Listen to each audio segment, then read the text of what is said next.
Ito na naman po tayo mga kadispi. So, tinawagan tayo ng ating bagong suki.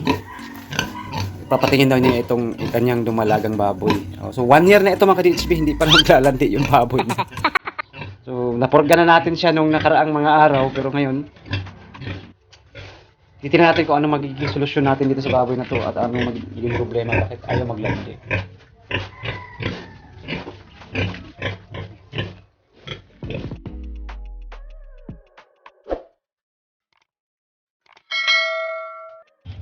Hello Maslog.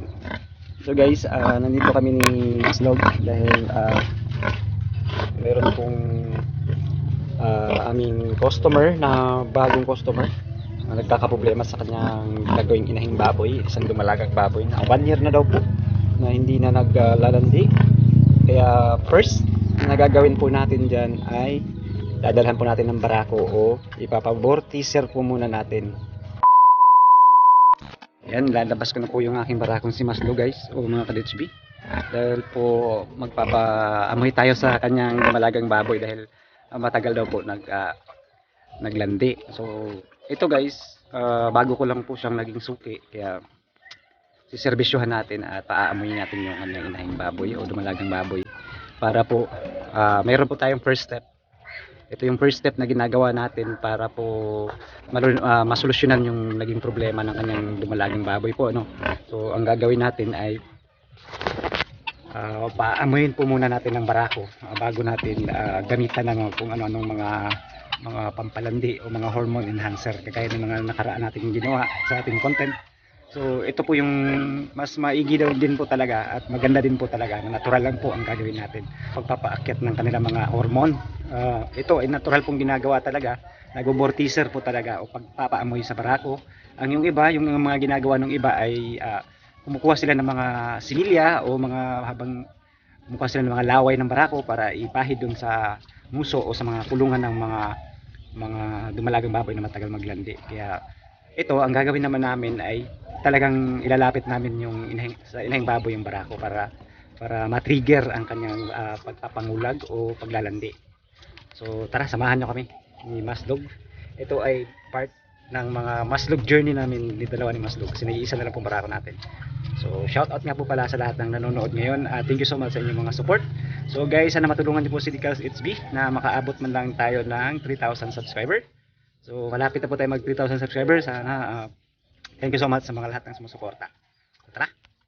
12 seconds later. Maslog! Let's go! Tara! Maslog!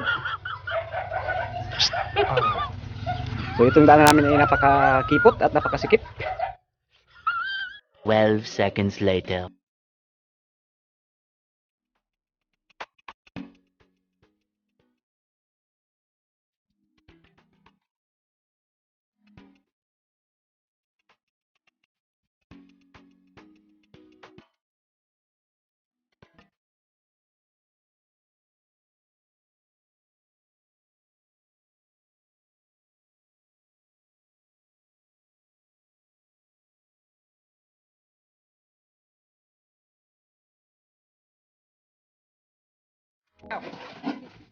Yeah, di bago sa sakuan. Kami lalaki.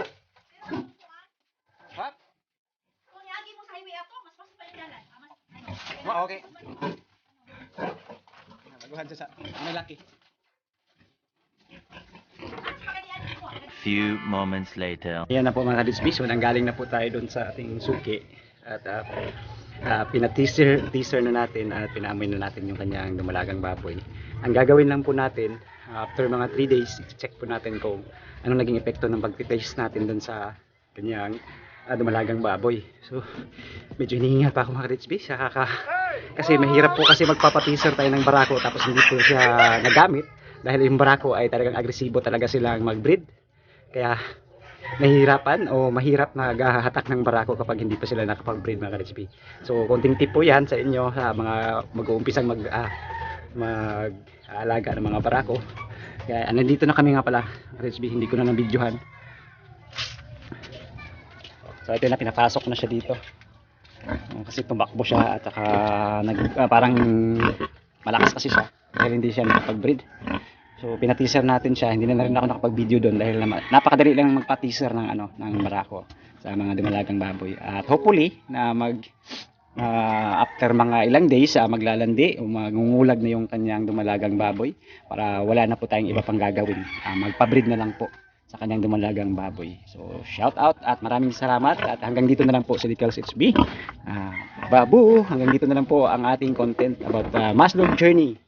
So babu.